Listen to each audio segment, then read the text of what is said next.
Okay, it's 5 past, so let's start. Hello and welcome everyone. Welcome to a joint OWASP London+OWASP Suffolk online chapter meeting. We haven't had a chapter meeting for a while. Of course, this was due to coronavirus situation. I think for now, all OWASP events are going to be online, including chapter meetings and big global events. I'm going to present about global events a little bit later. So today's event is brought to you to two chapters, London and Suffolk. Here's a quick agenda. After this greeting and updates from OWASP on the upcoming events, we're going to have a talk on the cloud migration and security implications presented by Jason Sewell. Then we're going to take a short break and allow for some networking. Also, please make sure you ask questions using YouTube Q&A system. We will relay them to the presenter. And after that, we're going to have a panel, Meet the Pen Testers. Everything you ever wanted to ask what pen testers do, how they do it. We have three pen testers tonight. We've got Cayce, Ivano, and Nicholas, who are going to share their wisdom, everything about pen testing. Please keep your questions coming on YouTube. Quickly about us. So OWASP London chapter has three chapter leaders. Sam Stepanian. We have Andra online as well. Sharif is currently on holiday, so hopefully he will join us for the next event. OWASP London chapter is on Twitter. Our Twitter handle is OWASP London, and when you're tweeting about our events, please use hashtag OWASP London. OWASP Suffolk chapter leaders are Wojciech Cichon and Abhinav Sechpal. And you can see their Twitter handles on the screen right now. Again, OWASP Suffolk Twitter handle and their hashtag is on the screen right now. Again, a quick reminder about OWASP community that we are a worldwide free and open community focused on improving security of software. And our mission is to make application security visible so that people and organizations can make informed decisions about application security risks. A reminder that it's all for free. Everyone is free to participate in OWASP, and all our material is available under free and open software license. And all OWASP events, except global conferences, are free to attend by both members and non-members of OWASP, and can be attended by anyone who is interested in application security in general. OWASP Foundation itself is a global not-for-profit charitable foundation. We are a vendor-neutral community. We are supported by vendors, but we are vendor-neutral. We provide free tools, guidance, documentations. Meetings are free to attend. Again, if this was a real live event, there would be free drinks and pizza. Somebody asked, where's the pizza? Unfortunately, not tonight. But hopefully in future events, we'll arrange something like a voucher for a pizza for attendees. And all our events are usually 2-hour seminars. Usual format is about 2 main talks. OWASP is worldwide. We are growing. Currently, there are 207 chapters in 56 countries. And we have quite a lot of chapters in the UK. There is a membership, but you don't need to be a member to participate, but you're encouraged to become a member. More about membership a little bit later when we talk about elections. OWASP is not only chapters, it's projects. We're currently counting 189 projects, including 20 flagships. I think everyone is aware of OWASP Top 10, but we have 20 other big flagship projects, including OWASP AMAS, Application Security Verification Standard, Defect Dojo, Juice Shop, Mobile Top 10, Security Knowledge Framework, Security Shepherd. These are just the ones to mention that you can see on the screen, but the total number of projects is currently 189. They are all open source and open to everyone to contribute and, of course, use in their organizations. Okay, upcoming events. So we have a big event coming up, which is OWASP Global Apsec 2020. This conference was originally supposed to be in person in San Francisco. Unfortunately, due to coronavirus restrictions, it cannot be run in person, but it is being run online, and it's actually already open because it is in the format of a mixture of on-demand talks and keynotes. Registration is now open. You can go and register at virtual.globalapsec.org. If you are an OWASP member, you will get a discount. This is a paid conference, I have to say, with training courses included as well. But because this is an online event, there is actually quite a discount compared with the usual in-person events. So I urge you all to go and check it out. There's some awesome keynote speakers and lots of good sessions and training available there.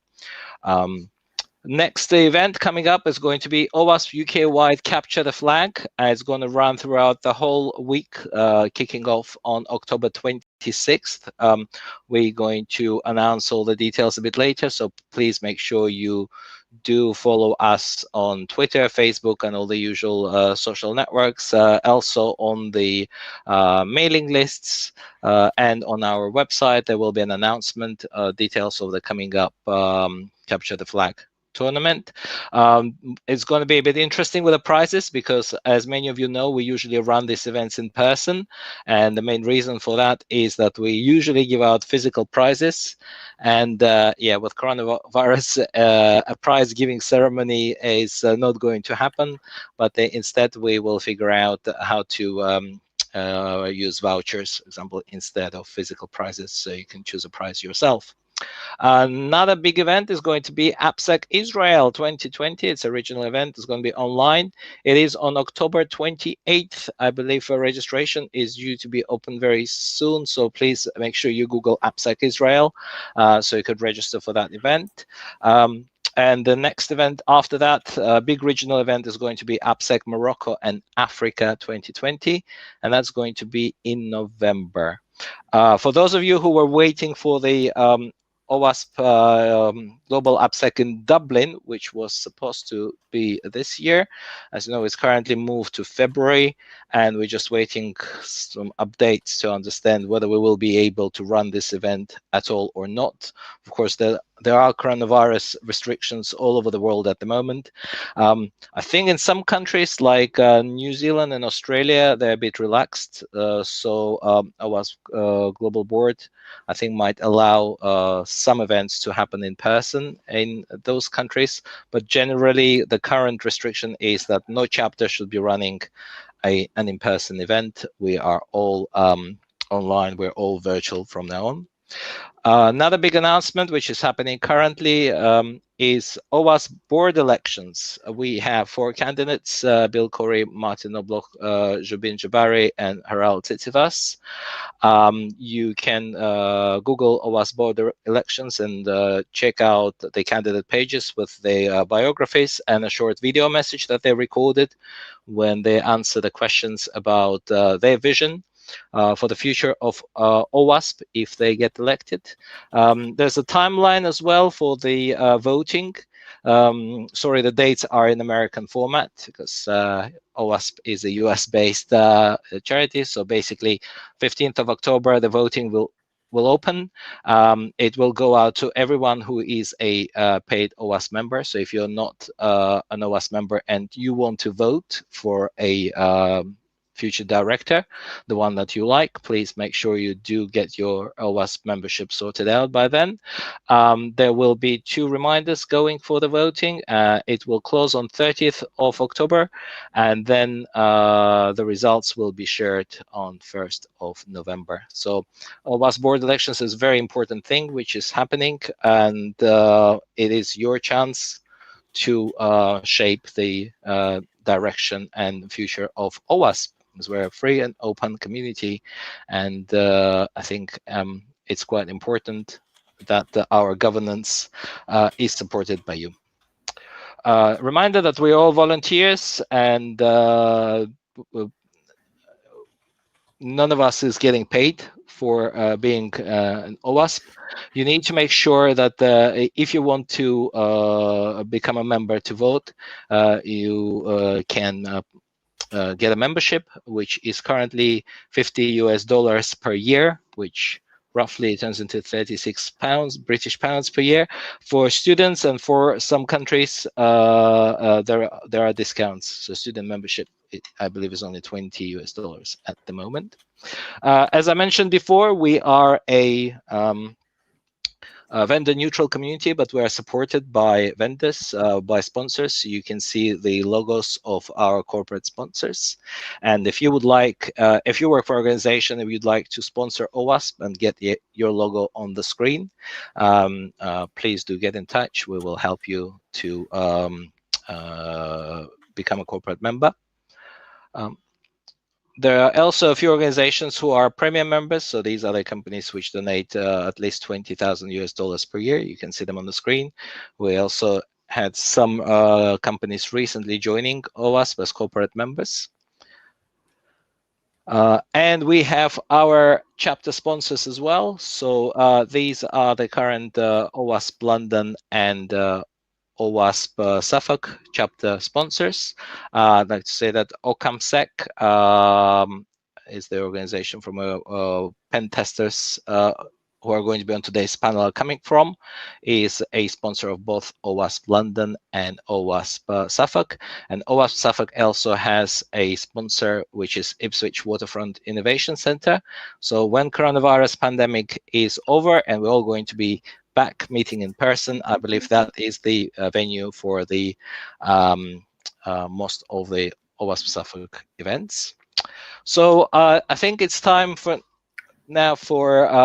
me to introduce Jason Sewell, who is an OWASP Hawaii chapter leader. So it is very early morning in Hawaii at the moment. So Jason has kindly agreed to join us and speak to us about cloud security issue and what you need to do and pay attention to when you migrate your applications to the cloud. So I'm going to stop my presentation now and hand it over to Jason. Awesome. Yeah, thank you, Sam. Appreciate the introduction, and just want to say thank you to the OWASP Suffolk and London chapters for having us today. Really appreciate it.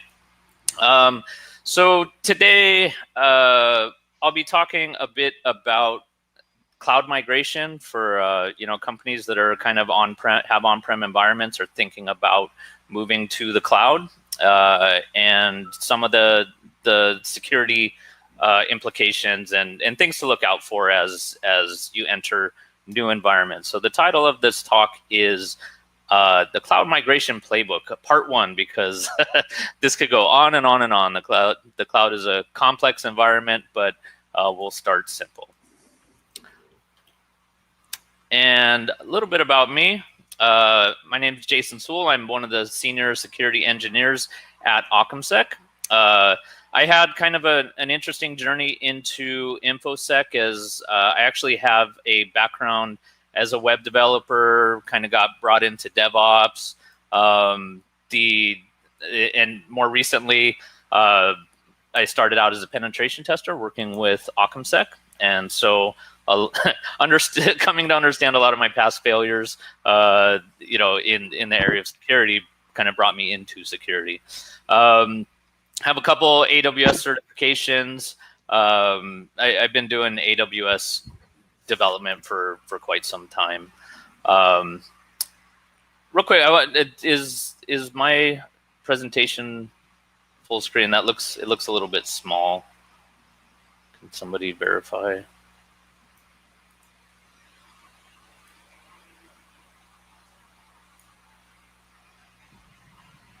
It is a bit small. Okay, okay. I wasn't sure if it was just me. Let me stop this tab and reshare. So,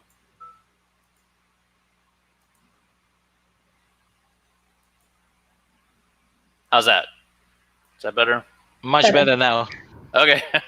Okay. Sorry about that. Okay. So anyways, so I've been, this talk specifically kind of focused on AWS cloud.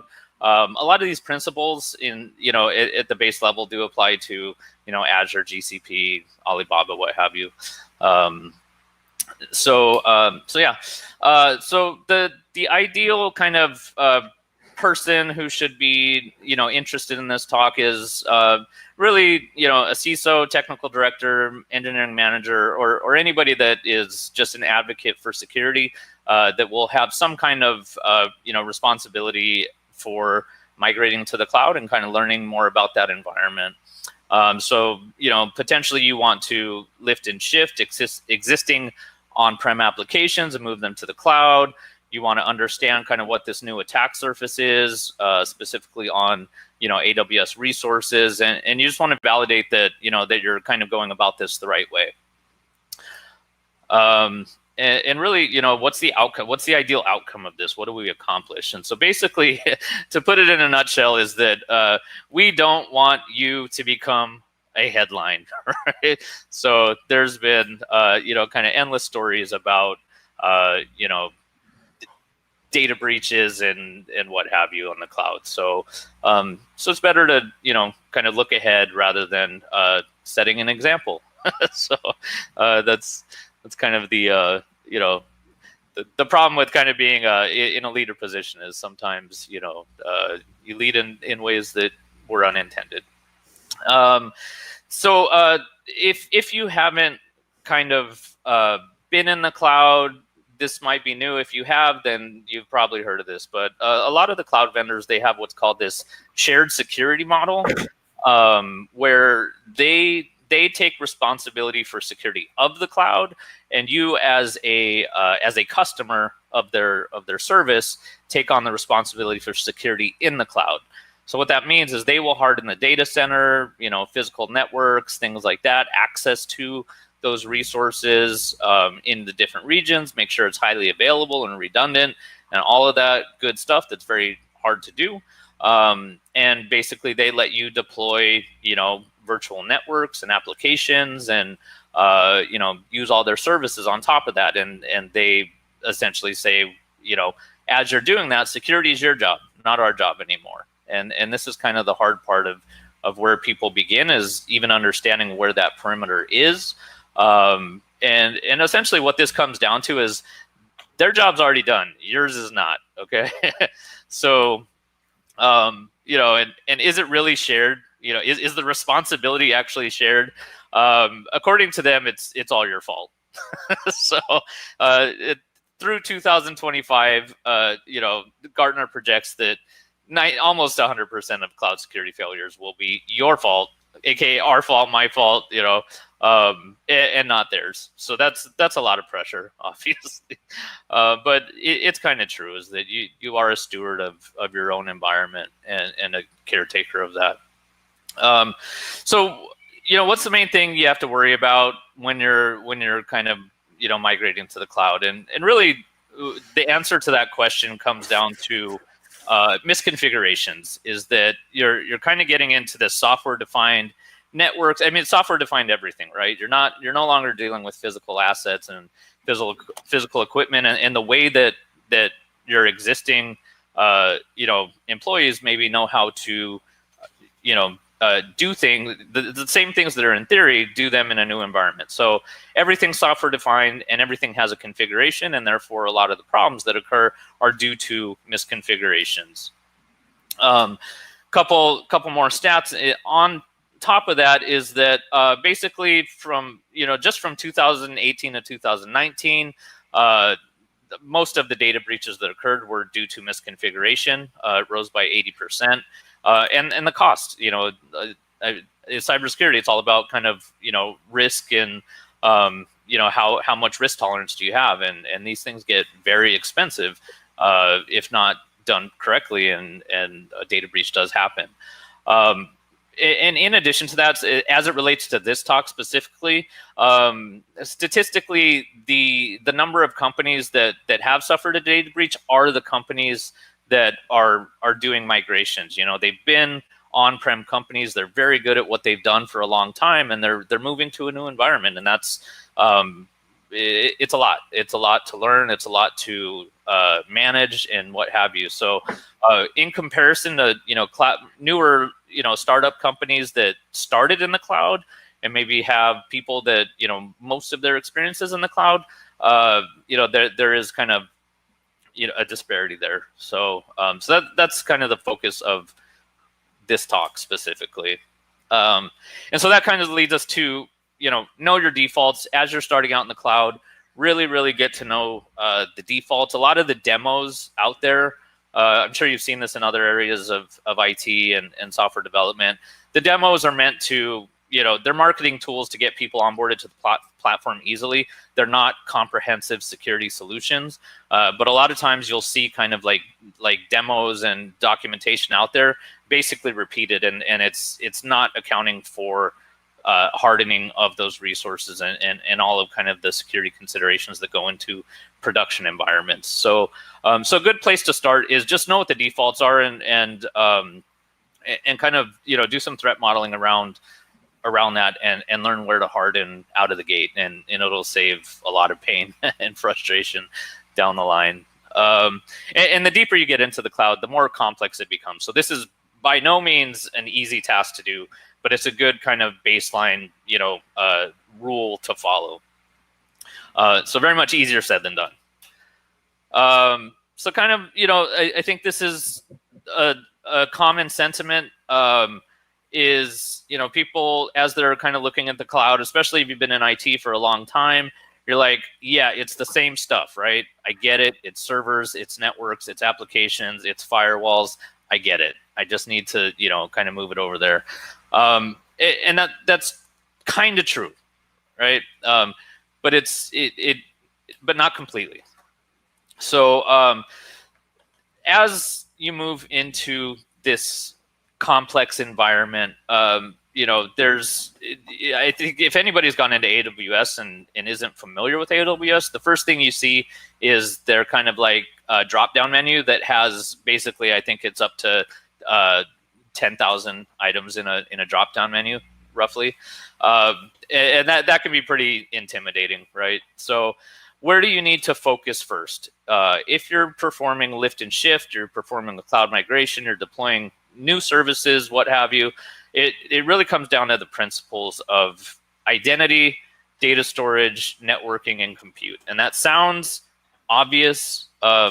There's a lot of, again, complexity is kind of the key word here. There's a lot of complexity that goes into that. And but it definitely helps to not get distracted by all the bells and whistles of the cloud and focus on the fundamentals. And if you focus in these areas, that it's a good place to start. So starting off, IAM. So if you've had any experience with IAM in AWS, you probably have less hair than you did prior to going into that environment. You may have heard kind of the catchphrase, quote unquote, identity is the new perimeter.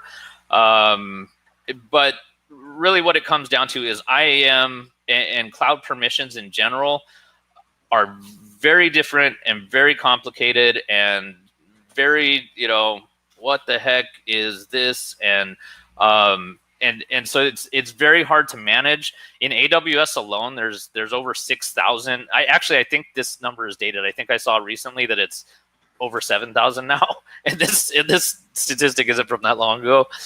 So as they roll out new services, a bunch of new permissions come with it. You don't need to understand 6,000 permissions. It's just applied to the services that you use. Oops. But it's growing. One of the hardest things is to visualize your permission boundaries and really understand what, where your vulnerabilities and where what we call in Hawaii, where your pukas, where the holes are in your infrastructure. And so because you can't see that, you can't visualize it, it's new, it's very hard and lots of problems can occur there. And most of the attacks that we'll go over in the rest of this presentation, a lot of them have IAM misconfigurations as part of the attack or part of the weakness that's being exploited. So IAM is crucial, and we could do hours of talks just on IAM alone, but that's extremely boring, and everybody's eyes would be bleeding by the end of this presentation. So, but definitely focus on it. Make it a focus as you're migrating to the cloud. So kind of the format of what I'll go through in these key areas is some of the attacks. You know, we are an offensive security company. And so by first looking at the attacks, we can look at some of the defenses that you could put in place. But this is essentially what your attackers and adversaries are trying to do. And so it's good to, you can threat model around these basic key areas. So as it relates to IAM, account takeover and credential theft are really the the main points that attackers will be looking for. Is that if you can gain access to the web console, right? AWS, Azure, Google Cloud, they're all web accessible login, web applications. So if somebody is able to brute force or perform, do password spraying, social engineering, what have you, if somebody gets access to that web console with high level administrator privileges, that's pretty much game over. And yeah, and a lot of companies, I think, or a lot of companies that we've seen are very susceptible should an account takeover occur. Let me put it that way. The other is credential theft. Is that the way the cloud has been created? It's very accessible to developers. Everybody gets access keys. With those access keys come permissions, and so there's a lot of things to do. If somebody could get a foothold in one of those areas, is getting API keys that have excessive permissions, or getting access to the web console. And so just kind of give you a visual of things that things to look out for. So I want everybody to say, repeat after me. I am not going to do this, okay? So, but have that in the back of your mind. Like, I am not going to do this. It's probably the tackiest wordplay on I am I could come up with. But if you kind of see here, in the top left, this policy that I'm showing, because the environment is complex and people don't understand it and potentially don't have the time and are just trying to kind of get things to work, you'll see these allow asterisk is that or any asterisks. Asterisks are bad. Just remember that, like, asterisks are bad, because what's that saying is I don't understand the permissions to that my application or this user or this group actually need, but I'm having problems in getting things to work. So I'm just going to basically open the front door completely. And so this is something that we see often. Really,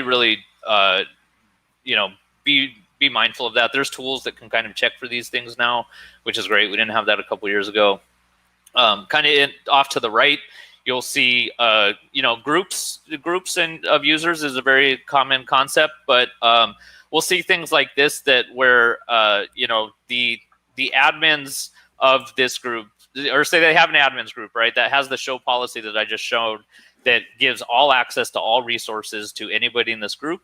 And you'll see things like this. We've seen stuff like this where contractors are part of this group. A third-party company has basically 100% administrator control over your entire organization.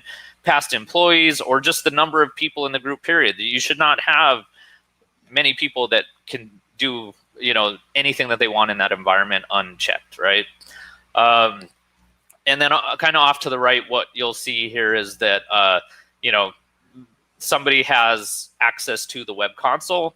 They don't have MFA enforced, and they also have access keys. So this one person is, should a compromise happen in any of those different ways we talked about, a lot of damage can be done. Is that there's multiple kind of attack vectors when IAM permissions are excessively granted. So real quick, some of the defenses. I'm kind of blowing through these. I could really go into depth into a lot of these, but this is kind of a primer and a part one. So look forward to future deep dives into some of these areas. But some of the things you could do, really, I mean, kind of common and not the hardest things to do anymore. Single sign-on is a good way to kind of tie access to your organization, your web consoles, to things like Active Directory, things that you're used to. MFA enforcement, this is so key. Like most of what I just discussed in the attacks, attack surface can be disabled with MFA enforcement. So, but we still see people, and there's still a lot of statistics that MFA is still widely not enforced across organizations. The root user, when you create a user, delete their API keys, that account should have, no console line or CLI access or, CI, CD kind of access. Rotate your user keys, implement role-based access control, really enforce least privilege. It's, again, these are kind of golden rules that we've lived with for a long time. Just because you go to the cloud doesn't mean, that they should go away. So, but again, it's hard. But use conditional policies. Don't use wildcards, and don't use the administrator access permission that AWS gives you. It's basically God mode, and unless you, generally you don't want to give God mode to anybody. And yeah, and then also you have the ability to disable regions that you're not using. If you're in the UK, and all your users are primarily there, then disable, North America and Asia and all those other regions, and then people can't kind of sneak in and go undetected into other regions. Okay, moving on, data storage. So there's a lot of, this is a big area. S3, specifically to AWS, has dominated the headlines. So it's your favorite data breach news source. So that I'll kind of highlight S3, but there's RDS, your relational databases, DynamoDB, so some of these kind of newer cloud native database technologies, Elasticache, SQS, message queues, and much, much more. There's the cloud's primarily built around data, and that's where they make a lot of their money. So some of the attacks that you will see on data sources and specifically buckets, as it relates to buckets. And Azure and GCP, they have their own concept of buckets. It's file storage that you can make, globally, literally globally readable and writable. And so those are obviously a prime target. Data exfiltration because of what's stored in these things, resource tampering, and payload staging to if they have a foothold in that environment. So we'll kind of take a look at some of the things that you've probably heard of in terms of these attack vectors. So bucket enumeration is that it's again all these buckets have public URLs. It's very easy to guess what these URLs are with word lists and brute force methods. And so if you haven't heard, there's a site called Grey Hat Warfare.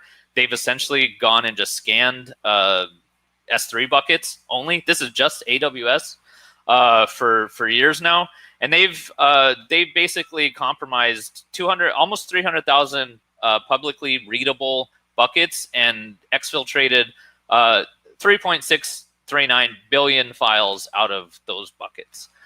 That's a lot. Some of these are public by design. They're serving static websites, what have you. But a lot of these were not meant to be public, and you're looking at data breaches and the scope of data breaches that have happened over the last several years, and it's publicly accessible. There's Twilio. So resource tampering. This is something that was in the news recently that you may be familiar with. What this is, one of the good things about S3, it's globally redundant, it's highly available. All of the buzzwords that developers love and say that they have to have. I've been there. I'm I'm not criticized. I've been that person. I was a developer, and so they, you get benefits. But what Twilio had was they had public write access to a bucket, and what they did with that bucket was they served JavaScript to their end users as part of like a CDN, right? And it improved the performance of their application. However, that the bucket had write access. So what somebody did was they downloaded the legitimate file, JavaScript file. They modified it and put in some tracking code, and then they uploaded it back to the bucket. And so the application the user application has no idea that file has been modified. There's nothing in place to detect that happened, and it was very easy. I mean, that's a basic attack, but Twilio, has quite a large user base, so a lot of people were immediately affected by that. And again, it's IAM. This, that would have been easily avoided with IAM. So data exfiltration. This is my favorite slide. Like this is an actual Dow Jones had a data breach for 2.4 million records with lots of PII in there. And literally, this is the diagram. You had an Elastic search service with 2.4 million records that was open and accessible to the entire internet with no authentication. So it doesn't get any easier than this. And but that was a bad one. And also for context on this one, this was done by a contractor. And that is often the case when people have tight deadlines and need to expand their teams rapidly, and they need subject matter experts to come in because it's a new environment. So again, be careful and make sure that you have controls in place that even if you're bringing in people, that they're subject to peer review and things like that, because this, like I said, it doesn't get any easier than this.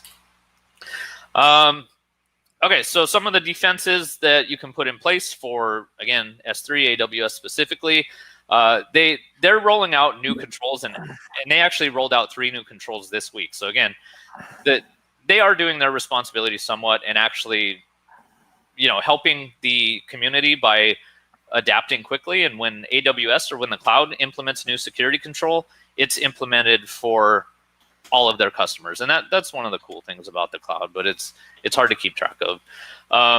So turn on block public access as a default. That will prevent a lot of these things, but that didn't used to be there. So that's a new control that AWS helped out with. Really look at your bucket policies and your access policies and understand them very at a very high level. If you can understand bucket policies in depth, that's a very good place to start. So for RDS, Elastic Cache, any of the data sources, don't turn on public access. You wouldn't do that in your data center, so don't do it in the cloud. And make sure that you're using encryption and encrypt your snapshots so that if a snapshot is compromised somehow, it's not restorable without the proper keys in someone else's account. If you're using message queues, don't make them public. Especially don't make them public readable for sure. We've seen some instances where public writable is the design by default. But really, again, use encryption here. Don't allow unauthorized sources to read messages or any data from any data source, but that's specific to SQS. And then DynamoDB, this one's hard because this is a cloud native technology. Everything, even row level access, is built around IAM controls, and I think they may even have field level access. So again, IAM keeps coming back into all of this stuff. All right, so moving on, compute. So EC2 specifically, again for AWS, same old servers except different, right? Yes, no, I don't know, kind of. Yes, it's still a server. It is still a virtual server. It can be Ubuntu, it could be Windows, it could be Debian, you name it. But it's in a new environment. It's the same operating system, but it's in a new environment.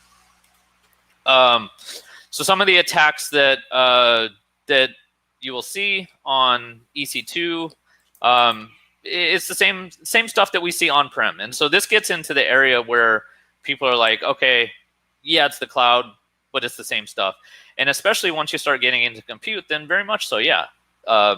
So, you know, if we have a public-facing web server, the first thing we're going to do is, as you know, attackers, is enumerate services. You know, do port scanning, see what is configured to allow access to different services on that machine.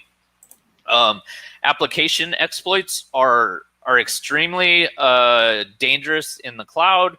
So this still is, you know, are your public-facing web applications, or even, you know, private, you know, or some kind of restricted web applications, how hardened are those applications from common attacks, and how much have you tested those, essentially?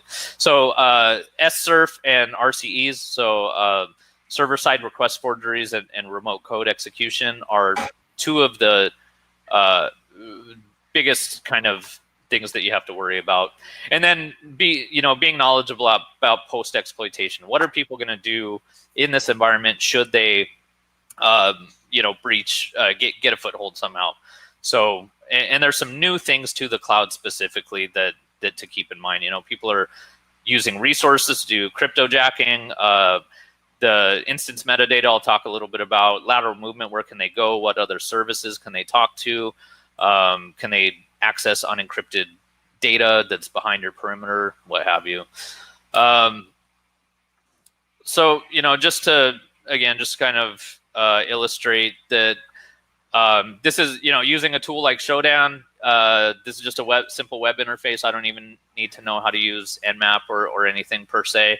I can just go quite simply put in EC2 into Showdown and get 43,000, almost 44,000 potential targets that are online, and will tell me what ports are listening on those. And so you can see, you know, this example that we won't call out who they are, but they, you know, that's a lot of services to have open to the public internet, right? And I mean, you have DNS, FTP, SSH, multiple web ports, you know, non-standard ports. I mean, that's a lot. And because every EC2 doesn't just get an IP address, it gets a DNS address. You know, it's not hard to find these things, and it's not hard to search for these things. Okay. So, you know, harden your servers just like you would any other time, right? The application exploit. So this is the headline that really kind of like dominated cloud security discussion for a lot of you know, the last year. Capital One had a massive breach. Yeah, I'm not going to go too much into it. I'm sure everybody's heard about it. But basically, what happened, that this is what we're talking about. This is specific to the cloud. Is that when you deploy an EC2 in AWS specifically, servers are given permissions, right? So not as a user, as a role. So role-based access is kind of the, you know, the identity model that we talk about, that's kind of unique to the cloud, or very prevalent. And so servers are given keys, and those keys are assigned IAM permissions. If those keys are given excessive permissions, then bad things can happen if those keys are compromised. So in the case of the Capital One exploit, you know, this is not a cloud exploit. This was an application exploit, right? And at least the initial foothold. And so they exploited an SSRF vulnerability. Were able to access that instance's metadata keys, and by grabbing those keys, they were then able to access 700 buckets, a single key pair, access key, secret access, or access ID and secret access key, were able to access 700 S3 buckets. That's very, very bad. And so, and these are buckets that were configured to block public access. So a tool like Grey Hat Warfare or any kind of enumeration tool wouldn't have been able to access these. But one key, essentially for one server, should literally be able to access one bucket or two or three, or buckets that are related to that application. That's still bad, but the the breadth of the damage done was very much due to excessive permissions and probably some lack of, obviously there was a exploit or a vulnerability in the application that was exploitable. And I don't know if this user had any kind of access. I don't know much about the application, but and then kind of looking at like, okay, say something is, a breach does occur, some kind of vulnerability is exploited. What are people going to do in the cloud that's specific to the cloud that's different than the data center? They're going to look for places to go and lateral movement. That's not unique to the cloud. What's unique to the cloud is where they can go, right? Everything's a service. You're not dealing with an actual server with installed software that that you've built, and so it's different in that sense. Is that if those keys that are compromised have the ability to talk to other AWS services, then potentially they can access a database, and again, it's that role-based access. So maybe they don't actually need a login credentials to access that. They could do cryptojacking, which is kind of, spin up a server in a different region that nobody's even paying attention to and sit there and mine crypto. They can set up persistence, with that could be an IAM user that nobody even knows that's there that has a login now. And that could go undetected for quite some time. They could access, secured buckets and things like that. So again, SSRF and RCE are the big, bold red kind of letters here. And so as you're deploying applications, make sure that that you have application security measures and testing in place, because that is, really the big target for getting inside the perimeter. And then you have cloud native tools like WAFs and things that you could very easily put in front of applications now. In my opinion, much easier than when you're managing on-prem infrastructure and have to set it up yourself. So that's some of the benefits of the cloud is security is actually pretty easy to deploy once you know it's there, once you know how to use it. But it can be fairly simple to set up. Some of the defenses for mitigating these attacks, server hardening. Just like any other server, follow your hardening best practices. Just because you're setting up network level security doesn't mean you shouldn't necessarily put a firewall on an Ubuntu server, right? Create user accounts on these servers. Don't share accounts. You wouldn't do that in an on-prem world. Don't do it in the cloud.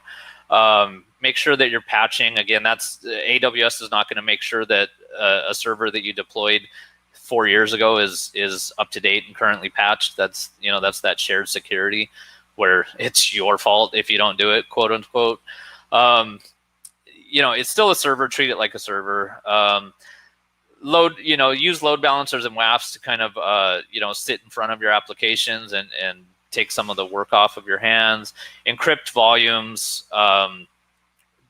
Learn what that instance metadata that I talked about is, and learn how to harden it. There's ways to harden version 1, which is in the past. Last year they rolled out version 2, which again AWS is kind of doing their part to help, but it's still your responsibility to use version 2, understand version 2, and if you're using version 1, harden it or upgrade to version 2. Yeah, and then the last part. This is networking. I'm going to kind of go through this quickly. We'll try to get some to some Q&A. But yeah, so again, networking, it's the same old network except different, right? The same rules apply. You restrict access. You segment your networks. You hopefully monitor traffic and things like that. So networking is very hard. Anybody that has been around that job knows that. Networking in the cloud is also hard and different. So even somebody that's very experienced and knows at a very, very deep level the fundamentals of networking, it takes a little bit of time to learn how to do it effectively in a new environment with new controls, new settings, what have you. So, you know, some of these attacks, it's hard because these things start to intermingle. You know, attacks aren't done just on your VPC. You know, IAM, you know, kind of plays its part, what have you. But again, service discovery, what traffic are you allowing into your network? What, you know, from an external perimeter, what can somebody from the outside discover about where the pukas are in that network? Do you have controls that would prevent, you know, data exfiltration, or alert you of that? A lot of, again, the defaults, a lot of the defaults that you'll see out of the gate for networking controls are very, very permissive. For example, all outbound traffic, like any rule that you set up in AWS, the default is allow all outbound traffic to the public internet. And sometimes that's okay, but it should be checked, right? It should be a deliberate decision that that's what we want. Lateral movement, you know, how you're setting up your networks. If somebody does get a foothold, where can they go? Can they jump to a different VPC? Do they have, you know, do you have a VPN set up where they could potentially, you know, traverse from, you know, on-prem to the cloud, or vice versa, cloud to on-prem? Can they set up a security group backdoor, which would allow them, you know, to continue to access your network? Or they can set up traffic monitoring. You know, you can, this is another thing, is a lot of people don't secure their traffic on internal networks. A lot of it's HTTP traffic between services because we're used to hardening the perimeter. And so it's kind of easy to set stuff up to monitor that traffic.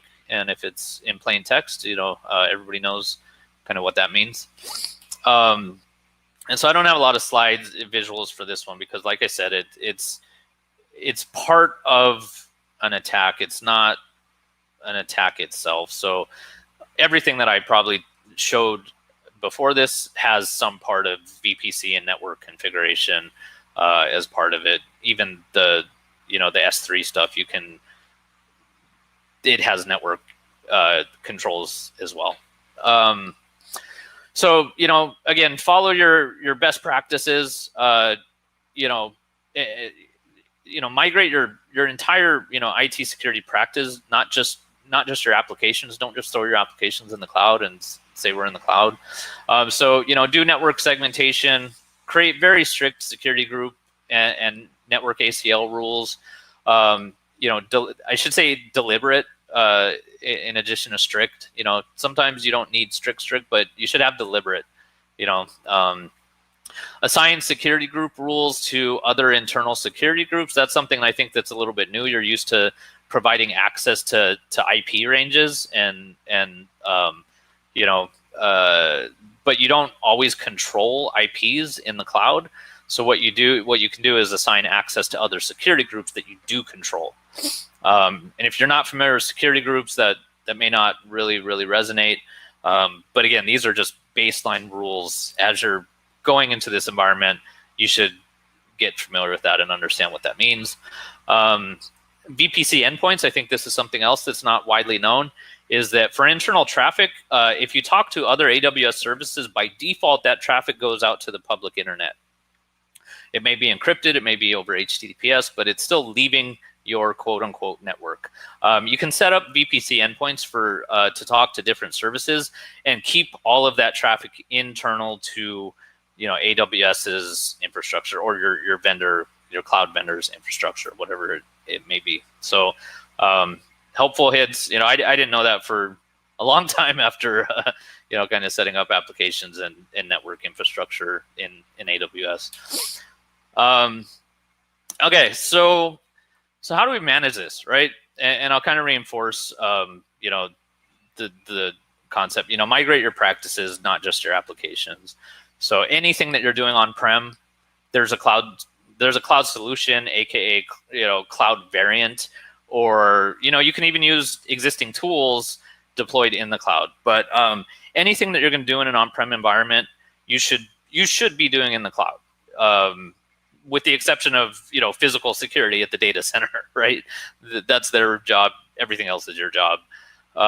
So really, think about what you have in place and figure out what the alternate, the options are as you migrate to the cloud. And really, because of the complexity of the environment, like I mentioned, if you're, I shouldn't even say, not if, the goal should be automation. Automation is really the only way to effectively manage the cloud. And because, again, it's all configuration. It's all configuration. It's so tedious and so much to account for. And it's so easy to not have visibility of something that is misconfigured. So, we have the tools now where you can automate everything. It takes a little bit of investment up front, but it pays in dividends over time.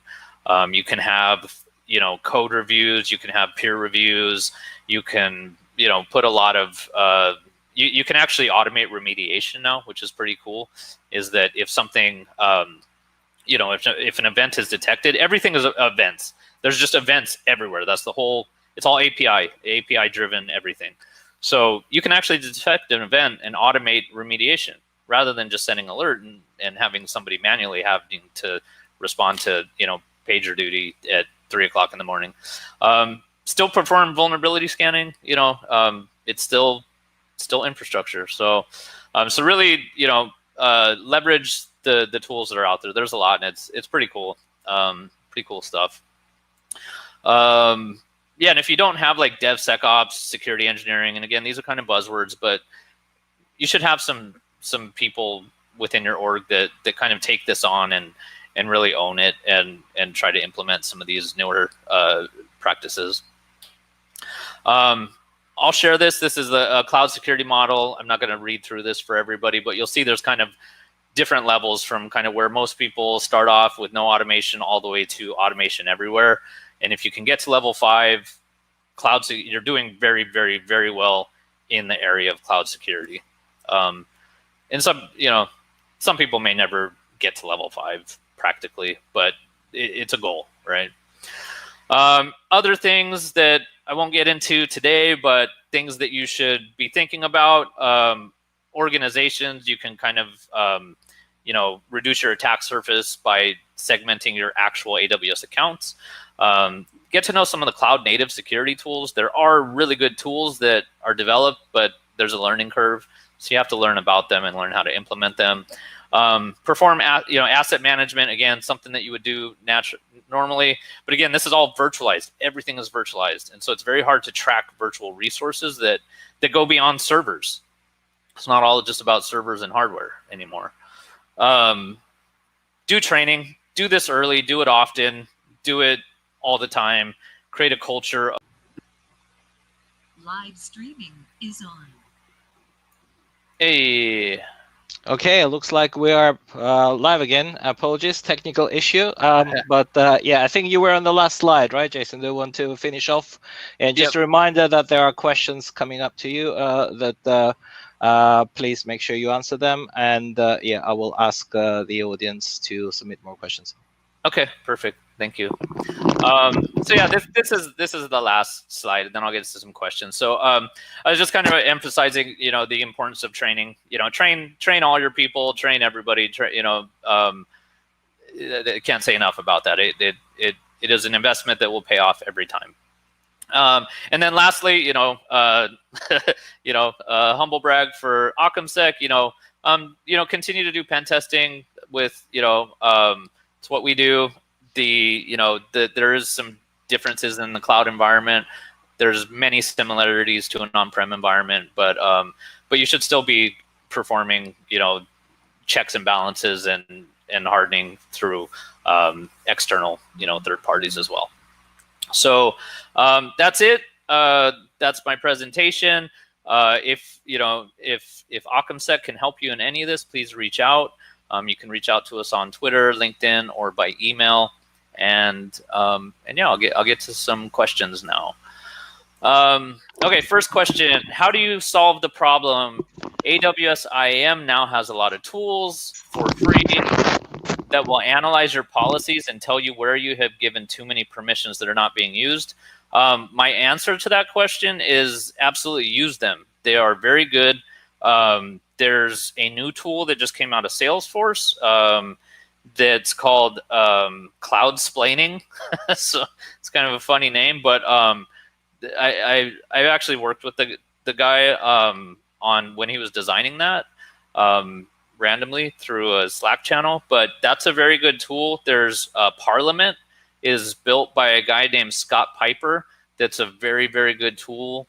There's a bunch of them. Those are the two that come to mind. Or Policy Sentry. I'm sorry. There's another one. 3. Policy Sentry. Those 3 tools, in terms of analyzing IAM specifically, are really good places to start.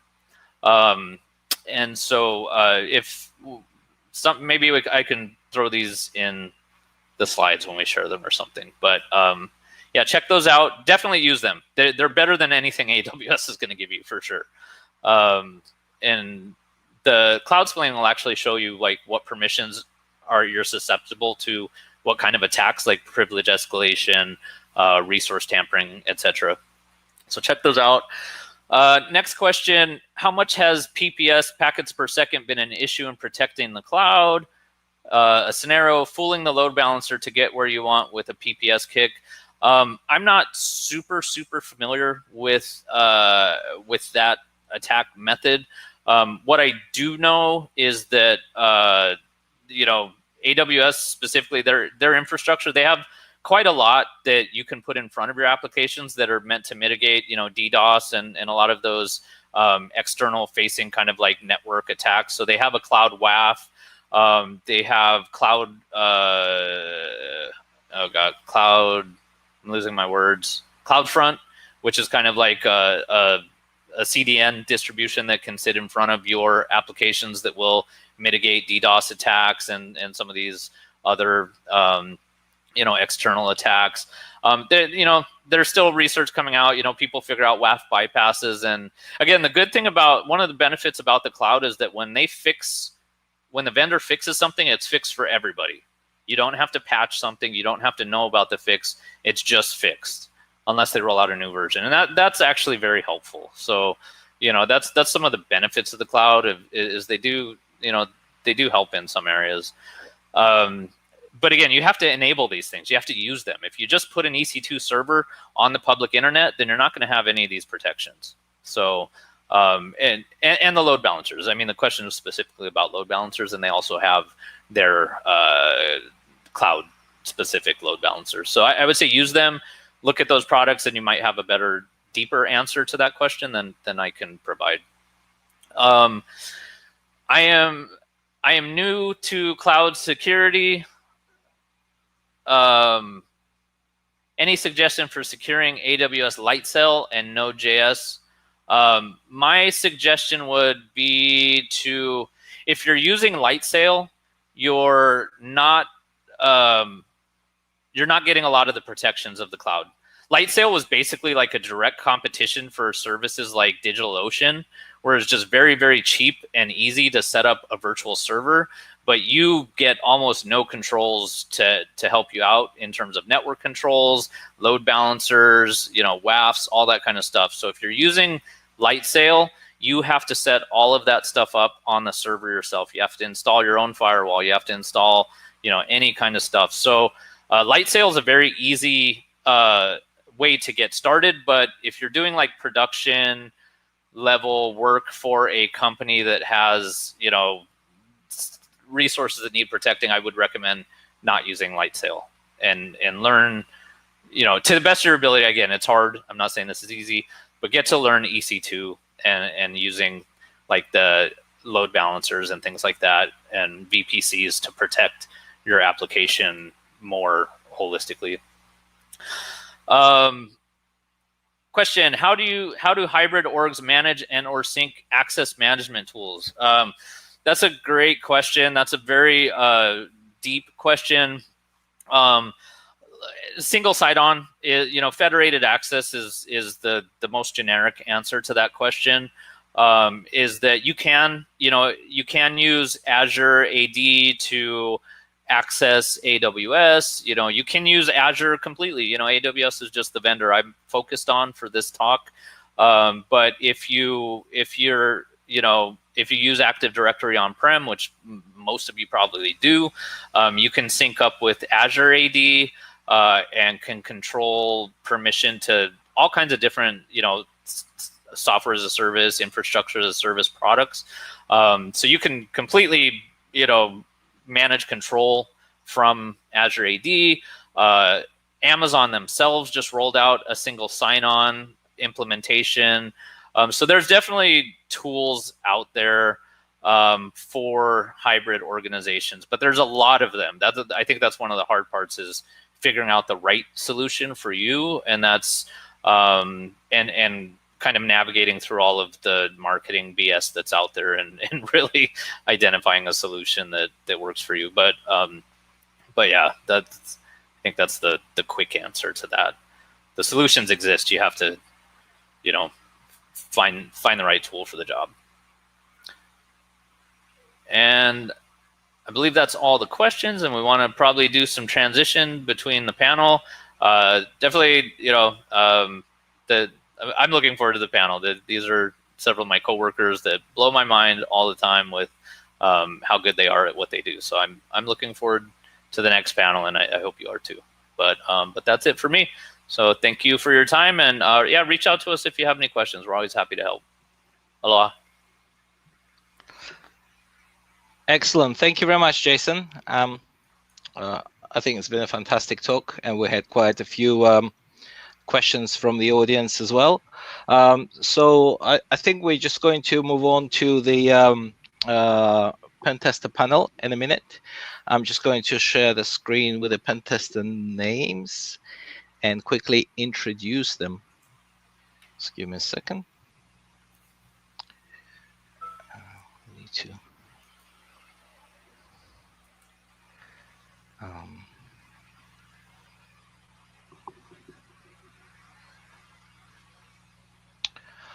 Okay, everyone. So the next part of our event is going to be Meet the Pen Testers panel. We have 3 pen testers tonight with us: Cayce, Mahon, Ivano Bianco, and Nicholas Donarski. So I'm going to quickly introduce them. So Cayce has about 9 years of experience of information security.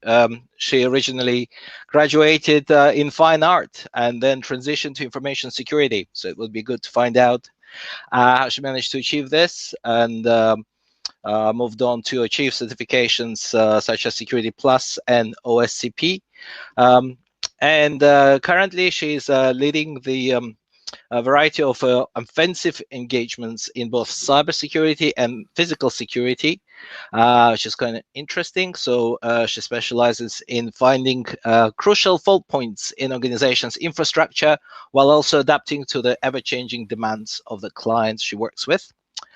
Our next pen tester on the panel is Ivano Bianco. So Ivano is Italian with a fake Russian accent. So he started using computers at the age of 11, and by the age of 14, he switched from basic to assembly and started circumventing stuff like copy protection for fun. Yeah, and now spent the next 20 years in IT ops and used to be called IT security engineer and DevOps engineer. So nowadays he focuses on penetration testing, web application testing, because he enjoys breaking things. He thinks it's always fun. Some other stuff that Ivano does is threat hunting and security awareness training.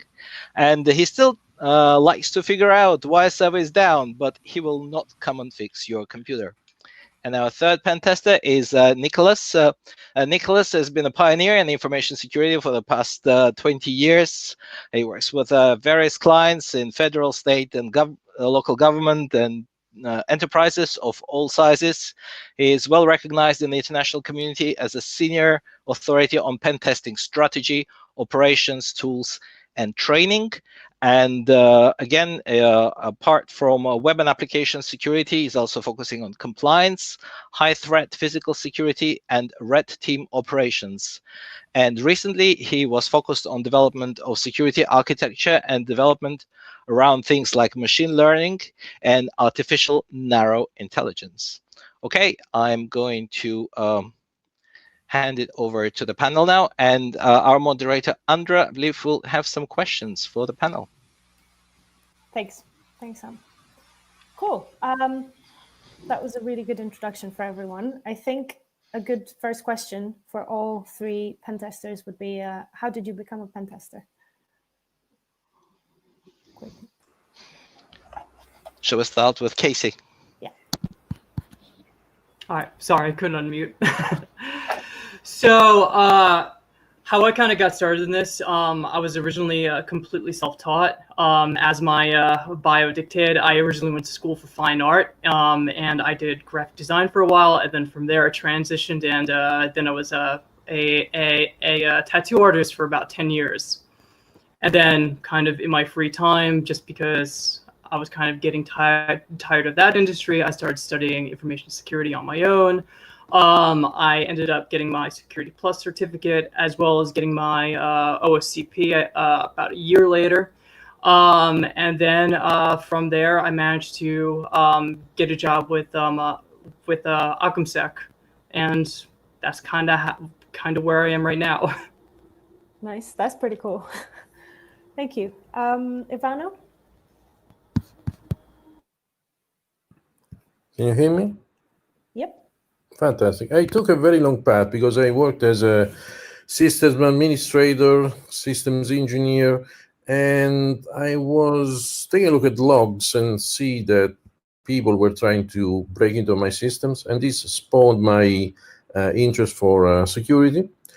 And so I would say that I always dealt with security, but not with the right job title. So I became an auditor first. I was doing PCI DSS audits, which is a fantastic job to learn how to deal with people, how different companies implemented the same security requirements. And then I ended up being a pen tester full-time here with OccamSec, despite the fact that I've always been dealing with the offensive or defensive security throughout my career. I hope it makes sense. Yeah, that's very interesting. Thank you. And Nick? You're welcome. I was born into this, and I say this in kind of jest, but I was born in '82, and in '84. I was really learning my ABCs and 1, 2, 3s on a Muppet keyboard back on an Apple IIe, and really been around technology pretty much all my life. You know, I thank my pops for really being the nerd that he was back in the day. But started doing computer stuff all through my life, and did my first pen test in 1999. I actually did Y2K testing. And then from there went into forensics and started working with a lot of different organizations. Finally, you know, kind of found my space in the early 2000s in security. Was kind of forced to try to get some kind of certificate. So I took the CISSP and slept through the exam.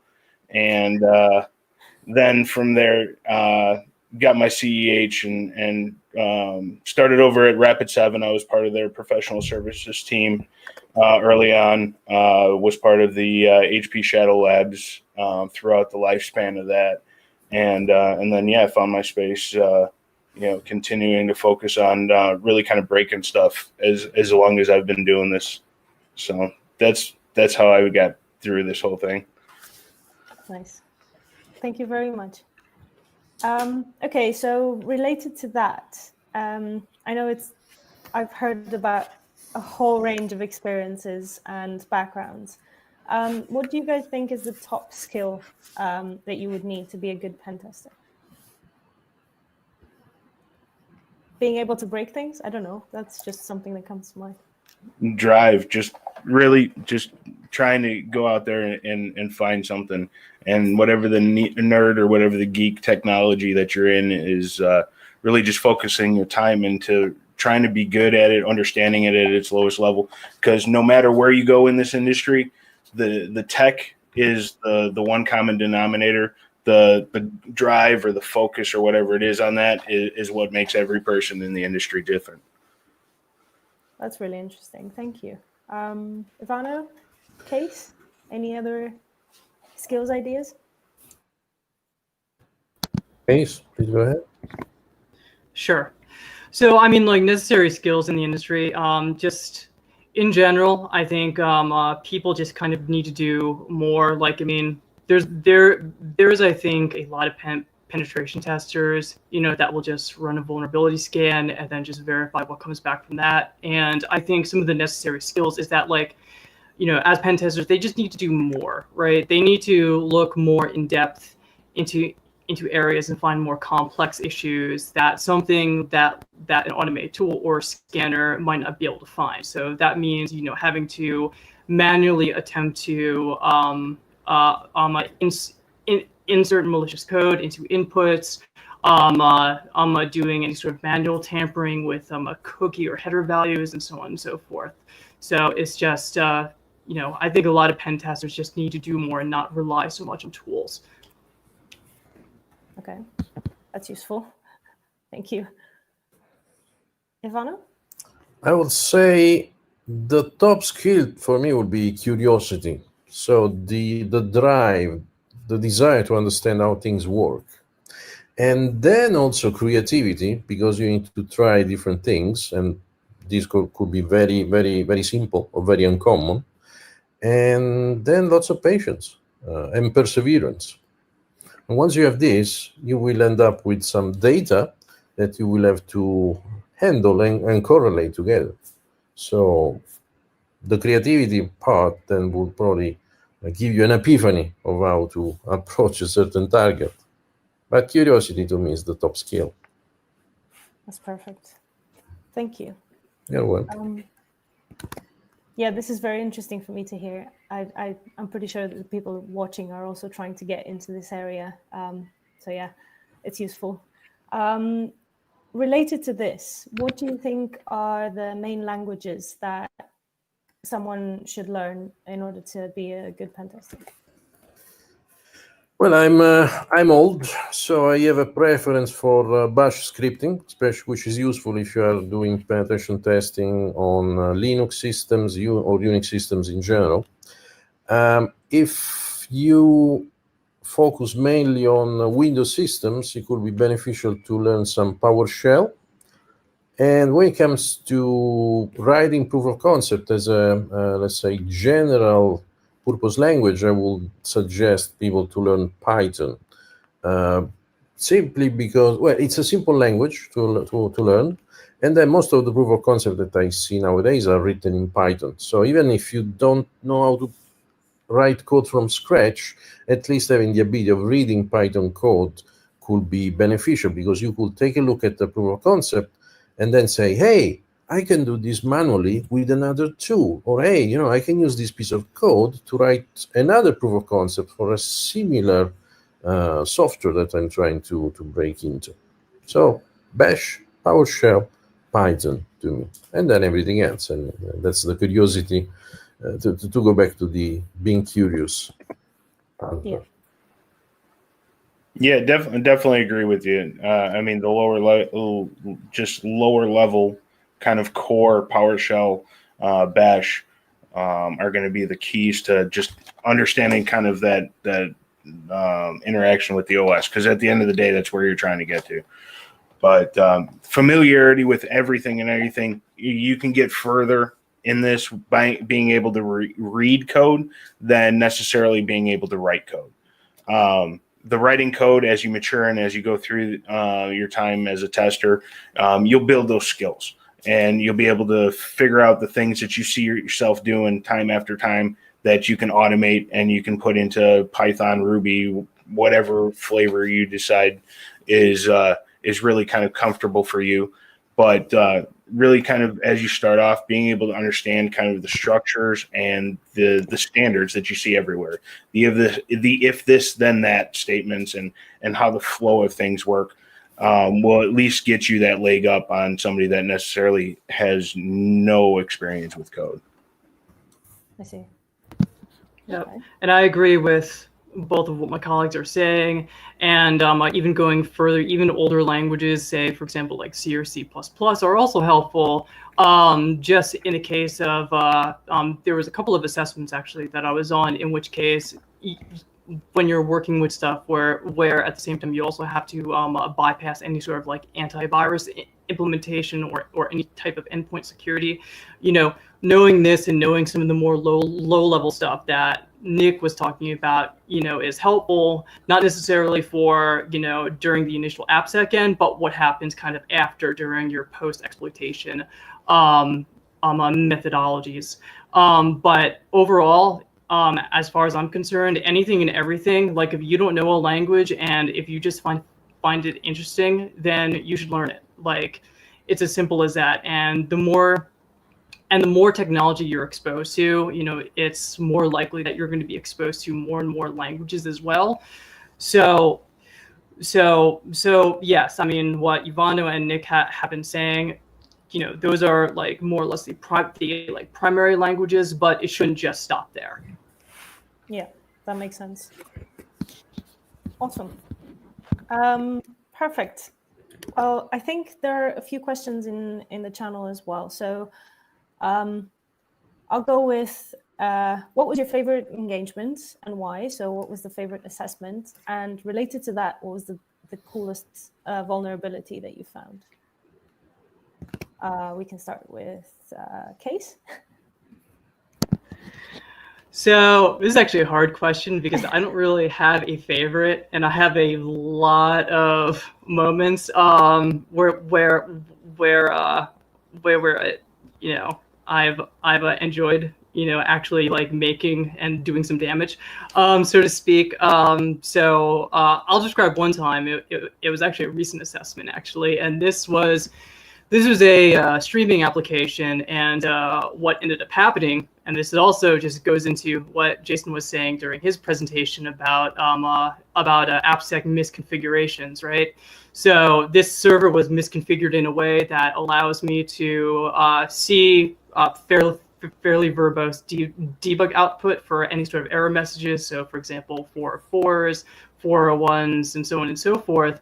And in one of these messages, it gave the exact location in order to export all the user activity logs. And now, as a logged in user, normally in this application, you could log in and see these activity logs, but there's extra information in the logs when you actually download them, in which case it contains information on user activity plus their session cookies, which allowed us to steal all these session cookies. And then we were able to replay them and then essentially masquerade as any one of these users.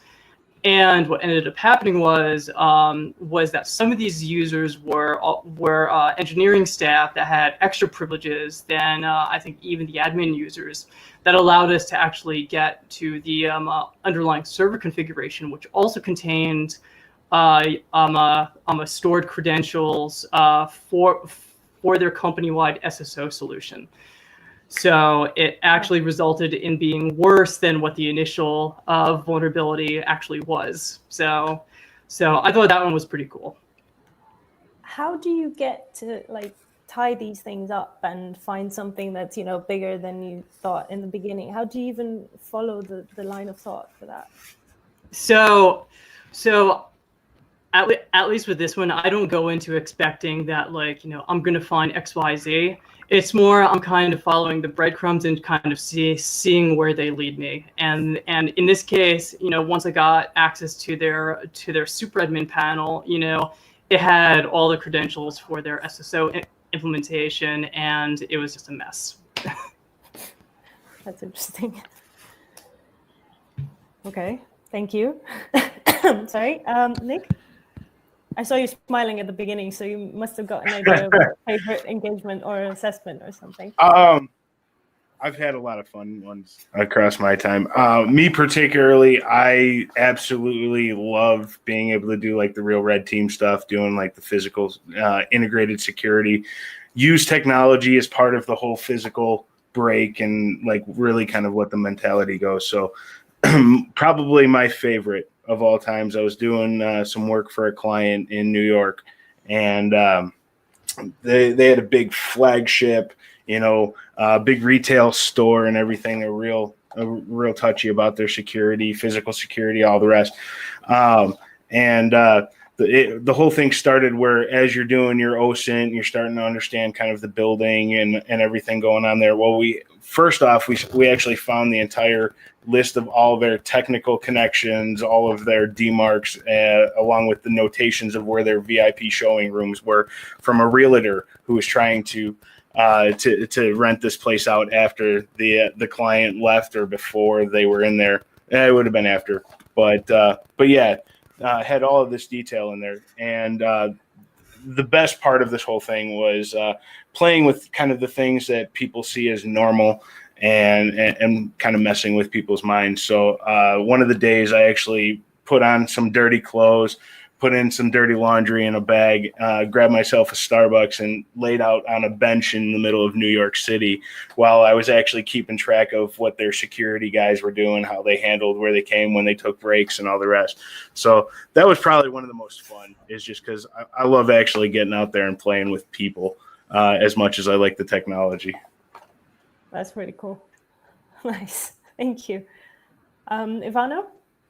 So I didn't do much physical security as Nick did, but I remember in one engagement, I started to do something very simple to see if I could list files in a folder in a website, and the website was loading some files from /misc/include. So think about website.com/misc/ some function.javascript. And then I removed the name of the file, and the server was not properly configured. So I got a listing of all the files in this folder. And one of the text files contained the password for the FTP server so that I could actually load my own files web server. And then I managed to upload a reverse shell, which gave me access as the web server user onto that server. And then I started to see if I could escalate my privilege, becoming root, basically, and owned the whole server. And I managed to do that because they had some binaries that were not supposed to be there, Nmap specifically. And I leveraged Nmap to become root. And then once I became root, I added myself as a user, and I added myself as a sudoer so that I could run root commands as well. So not as exciting as getting into a building or dressing up as an elevator technician, but still very, very satisfying when you succeed into owning the whole server for yourself. Definitely. That's pretty cool. My story for physical security, I didn't do it, but I had that, for my team, we got tested, was by Santa and an elf. And I thought that was fun. They gave chocolate to everyone and they got in. Cool. No USB sticks for Christmas? No, just chocolate. That was an interesting one. Okay, so I see that there are quite a few questions in YouTube, and we had one about certifications as well. I know we spoke about skills at the beginning, but I'd like to jump back just a bit. So people are curious about the certifications that you think would be very useful to get in order to become a pen tester. And do you think these certifications are needed before so you can get a job? What do you think? I know that there's the OSCP, but yeah, I'm a bunch of others. So I would say it's a difficult topic, and it can be also a catch-22 situation. I personally believe in education, not certifications. So for instance, I went through the official Cisco training in class many years ago, but I never had the time to actually certify as a network engineer at the time. But I still remember the things that I learned into that Cisco class. So to me, it's better to get the training and the certification. You may need it, you may not need it. Now, I understand that certification are a way to get past gatekeepers, so people from HR, basically. And if that's your goal, because you're looking for a job, I would suggest starting with a certified ethical hacker certification, which could be a starting point just to get past HR and get an interview. On the other hand, if you're already working in the field, you don't need a certification because you're already working in the field. But the education, the training could still be beneficial. And personally, I think that the certifications that are the most valuable are the ones where you need to show some practical knowledge. Cayce mentioned OSCP. That would be my favorite one. Because otherwise, with many certifications, people could just memorize the answers to the exam, but then when you actually ask them relevant questions, they don't have the experience or the creativity or the mindset to actually do the technical work. So it's again, it's a catch-22 situation. You need a certification maybe to get a job, but if you have a job, you don't need a certification. Okay. Yeah, I agree with everything that Ivano has been saying, and that, like, yes, unfortunately, there is a kind of, like, if you're fresh out of school, if you went for information security, or if you have a computer science degree, having, one of these certs to essentially just get past the HR manager, would definitely be helpful. I mean, like, my personal opinion is that, like, someone should not look for like doing like a million certs at once. I think they should pick just like one overall basic cert, and then I highly recommend it looks better with any sort of like hands-on certification, so like the OSCP and things like that. And this is mostly when you're dealing with like HR managers and people that aren't really that technical, that are just screening just based on the resume alone. And this is an unfortunate reality, is that they're going to look at the education and the certs, and then based on that, they're going to put it in the pass or reject pile, right? To go into a phone screening, but anything hands-on I think is good. And then if you have something like Security Plus, which I think is still fairly cheap and fairly easy to get, like definitely looks good, especially if you pair it with a computer science degree or a similar route of education. But after that, it's really going to rely on the phone screen, and I would hope that the people doing these phone screens are going to be judging applicants based on their performance in the interview and what's in their head, as opposed to what they have on paper, because that's kind of how you find better pen testers in this industry, in my opinion.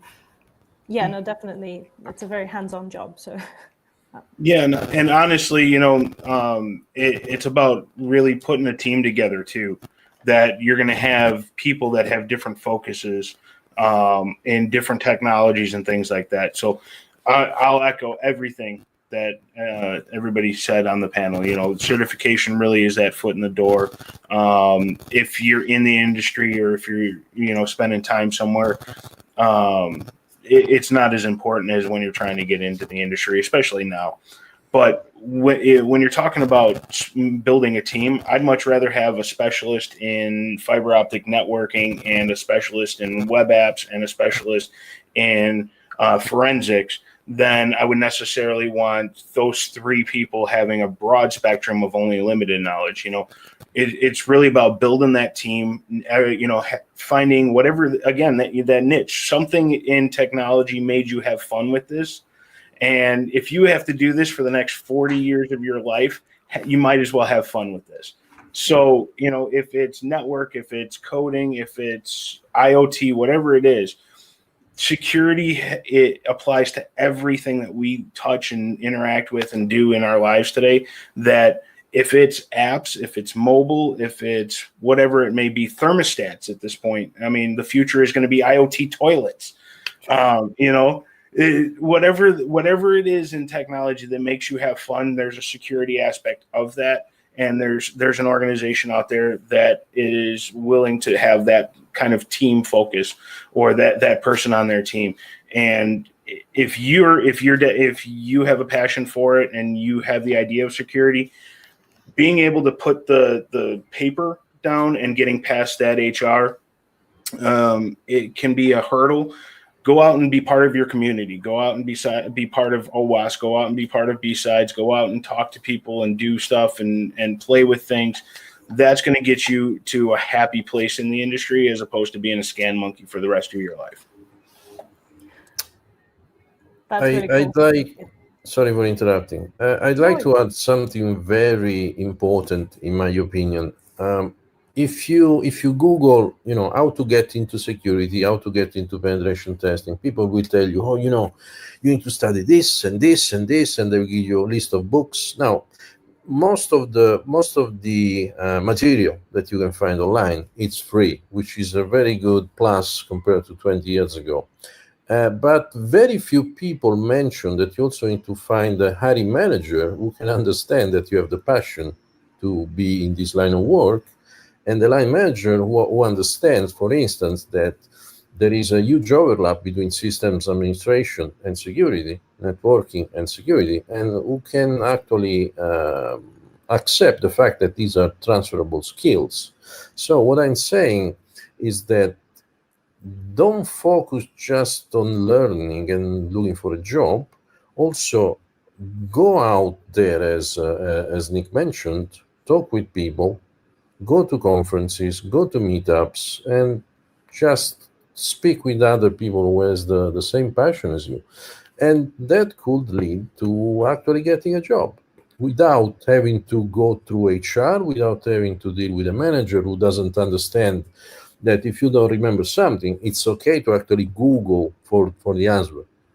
And I remember many years ago, I went through a couple of interviews, and I was rejected once because I didn't remember that a specific switch of a Unix command.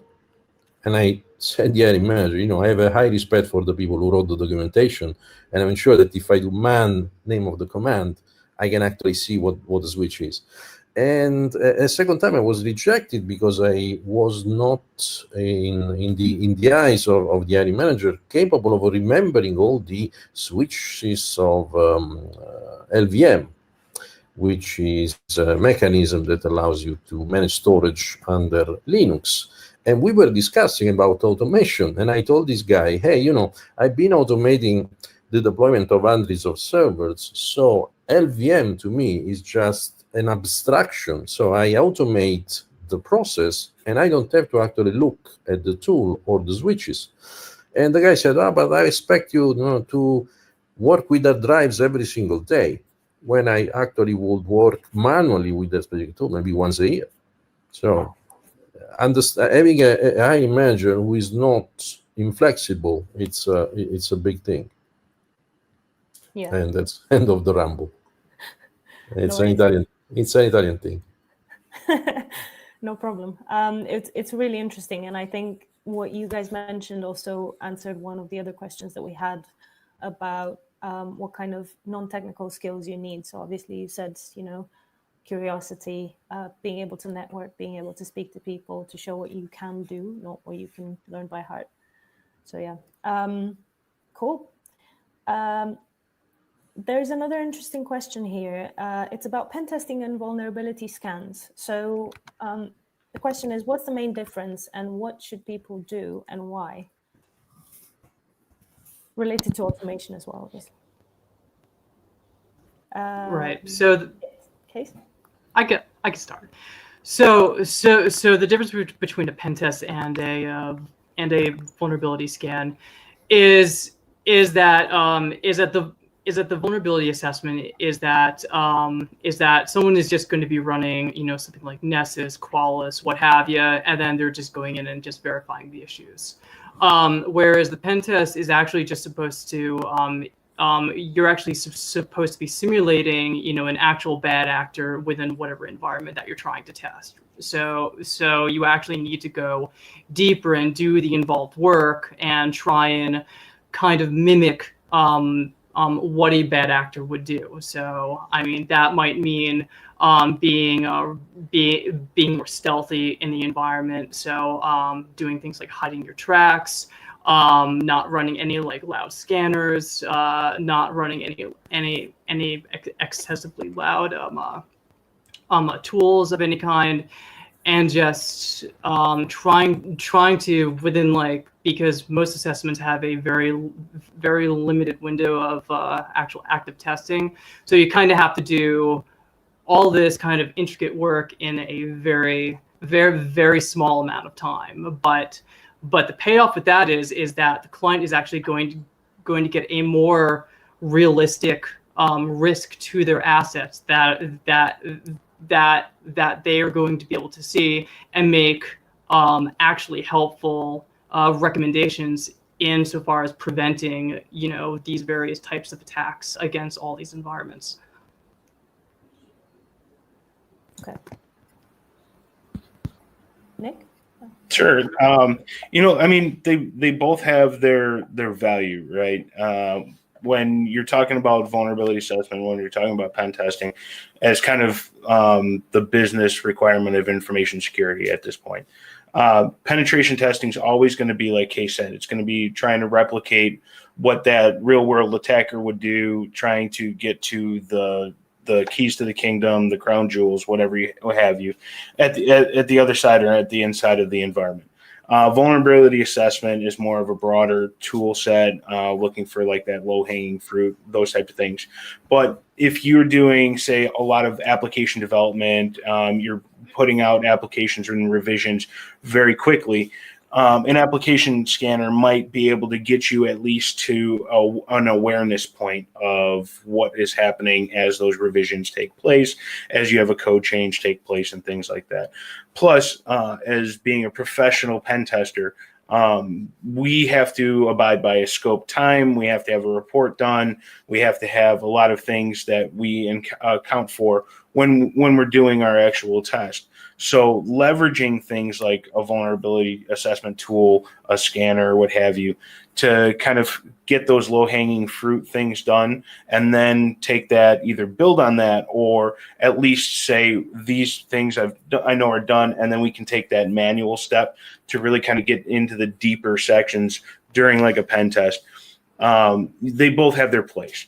It really depends on what the organization is looking to get out of it, what type of security questions that they're trying to answer. And the right answer is just really dependent upon what the goal of it is. Okay, yeah, that makes sense. So I suppose that something like an automated scan would be one of the top 5 things that you do when you start a pen test, because one of the questions is, do you have a top 5 Voltron of vulns or things that you look for right off the bat when starting a pen test? I mean, process-wise, yeah, you're especially, again, we as professional pen testers have a finite amount of time we can spend on this. The bad guys, they can spend as much time as they want. They don't get paid until they succeed. Whereas we have 401ks and we have, all of those fun, real work type of scenarios and meetings and Zoom calls and all the rest that we have to deal with, as well as making sure that we get these things in. Those are the types of things that really you have to leverage your tool set to help you build your tool set. But like Cayce said earlier, don't be a tool. You want to be better than your tool set. You want to use them where they should be, but you don't want to only be as good as those tools. So vuln scanning, yeah, you do as part of that initial kickstart to kind of help you accelerate the ability to make coverage and do all of the process and procedure things. But again, you don't want to be only as good as the tools that you're using. Definitely. Any other things that you would start with, for example, when you do a web app pen test? Like the very first thing that you would look at? So with a web app pen test, specifically, that's really just going to depend on the app itself. But the first thing I usually do, I usually do a quick functional test. I try and map out the application. I try and figure out where all the inputs are, what software and libraries that it's running, and try and fingerprint as many of them as I can. And then I'll take a look through the source code and see if there's any obvious bugs there. And then from there, I'll start fuzzing inputs. I'll start looking at any sort of DOM objects, especially if there's anything being stored in the client. I'll look at cookies. I'll look at host headers, and probably most important of all is that I'll look at any sort of authentication, as well as the various requests being kind of communicated back and forth.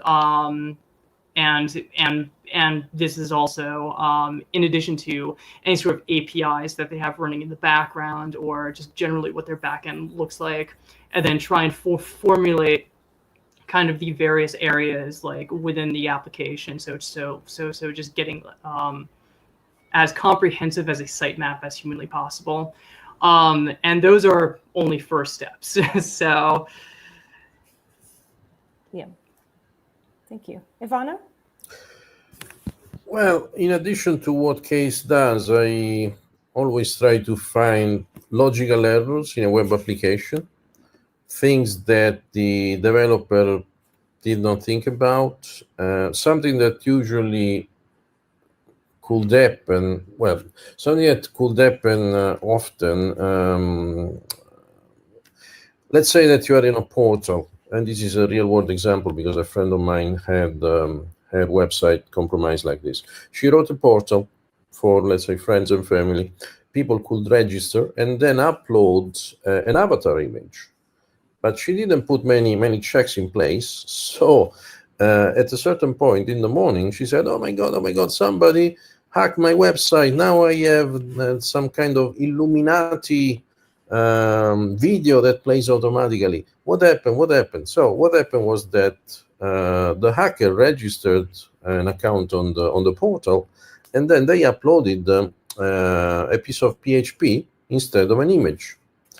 And then they were able to understand where this piece of PHP was uploaded because the location was fixed. And then they just called the PHP code, which contained a shell. So the hackers basically gained total access to the server simply because of a failed upload facility.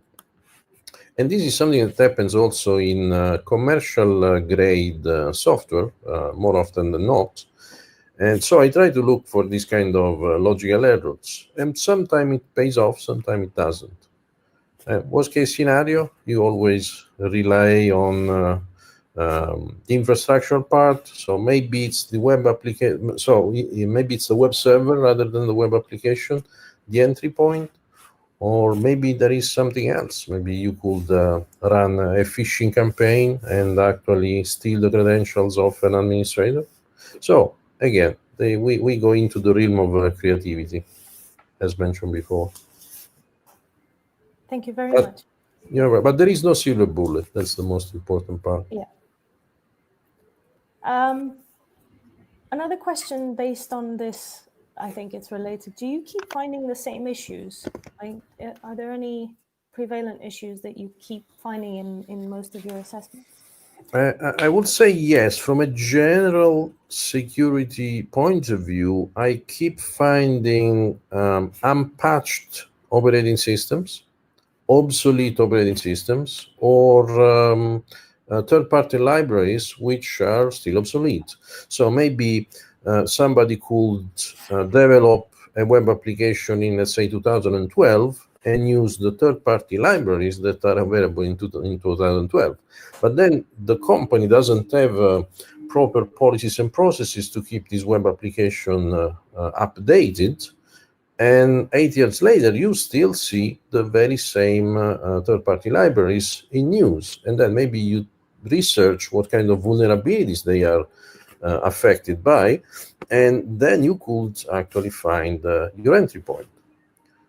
So usually lack of patching, lack of security awareness, lack of internal processes and procedures, it's the issue that I see the most in my experience. What about you Yeah, guys? and on my end, like, yeah, so I too also see that a lot, but on in a much simpler terms, like the things I see the most, like, I mean, things like default passwords for various pieces of software. I see that quite a bit. A lot of websites will not have properly directory indexing, meaning that that they have their directory structure on their web server completely open, and I'm able to just navigate through it, and just a whole and just multiple misconfiguration issues I always see all the time outside of any like outright vulnerabilities. It's more just I see more misconfigurations more than anything else, I should say. Yeah. Nick? Yeah, I agree there as well. It really kind of goes into the fact that sorry, I literally just spaced. Putting time into understanding what's going on. I apologize. I just had a brain fart. Can you repeat the question for me? It Ivano, was what were we about whether you keep finding the same issues. Oh yeah, sorry. Yeah. Yeah, so along with Ivano and Cayce, yeah, you really kind of see the same issues, and the kind of the weakest link that I see in really the core of over time is the human element, the deployment. Like Jason was saying earlier in his talk, really the deployment is where the biggest issue is. That human element is kind of no matter what until you can get that out, until the system really understands what's going on. There's always going to be someone that wants to maintain control, wants to have their hands on it, what have you, and that's really going to be the biggest thing that I've seen over time is the same types of old systems being online, like Ivano said, the same types of issues where it's deployment over time. But again, it comes down to really the human element in it is really the biggest thing that you see continued throughout. Yeah. Thank you very much. Yeah. Sorry, I think we just have about 7 minutes left until we get disconnected again from the stream. So towards the end of the question list, there's one interesting one from my perspective is what's your favorite hacker movie? Just to end on a happier note. So I tend to like bad hacker movies. So, but just growing up, since I was a '90s kid, Hackers was like my go-to. I love war games. I love sneakers, but at the end of the day, I kind of just want to see something bad and laugh about it. So that's kind of my go-to. And then with a second maybe being Swordfish, because that's just hilarious. My God, it's exactly my same my same answer to the question. I mean, Hugh Jackman doing hand clap while he was trying to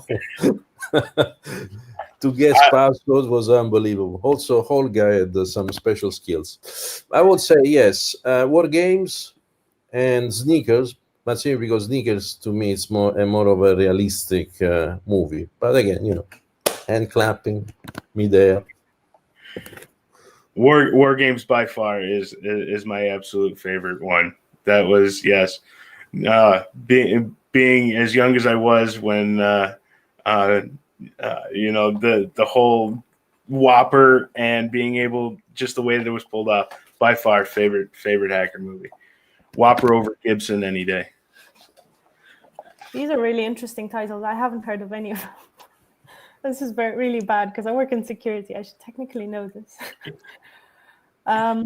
Okay, well, I think all of these hacker. Yeah, okay. So I don't think we have any time for more questions, but this has been really, really interesting. I work in application security. I know that other people maybe are trying to get into the security field, but I've learned a lot from you guys. Thank you very much. And I'll pass it on to Sam now for the final slides. Thank you.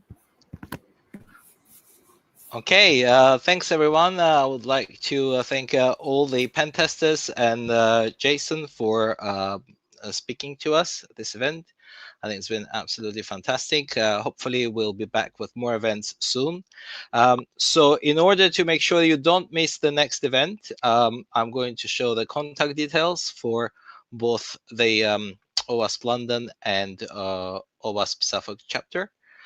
Just give me a second so I can share this. Okay, I think you should be able to see my screen now. Yep. Okay, so yeah, so this is the information how to contact OWASP Suffolk chapter. They have a web page which is on owasp.org www.chapter Suffolk. Also a page on Meetup. OWASP Suffolk is on Twitter. OWASP Suffolk is the Twitter handle there. Also, we have a Slack. OWASP has a an organizational Slack. There's information how to join it. You can find it on OWASP website. And each chapter has its own channel. So Suffolk chapter can be found under chapter-Suffolk channel. And OWASP Suffolk also has a YouTube channel, but unfortunately they haven't got enough subscribers to have their own short handle like we do. So please, everyone, can you please find OWASP Suffolk chapter and subscribe? Because if the chapter manages to get 100 subscribers, they will be able to have a nice looking URL instead of a long random one. Here's the information how you can keep in touch with OWASP London chapter. We are also on Twitter, also on Facebook, also have a channel on Slack, on Meetup. You can find us OWASP London. Of course, you're watching us now on YouTube under OWASP London channel. We're also on LinkedIn. So if you're on LinkedIn, you can find OWASP London as an organization and follow us there to make sure you don't miss the next event and follow all our news. I would like to thank everyone and would like to remind everyone that video recordings will be available on OWASP London and OWASP Suffolk YouTube channels. And Jason Sewell slides will be shared on OWASP London and OWASP Suffolk web pages. And the web pages are being showed on screen right now. So thank you, everyone, and hope to see you soon online. Thank you all. Thank you.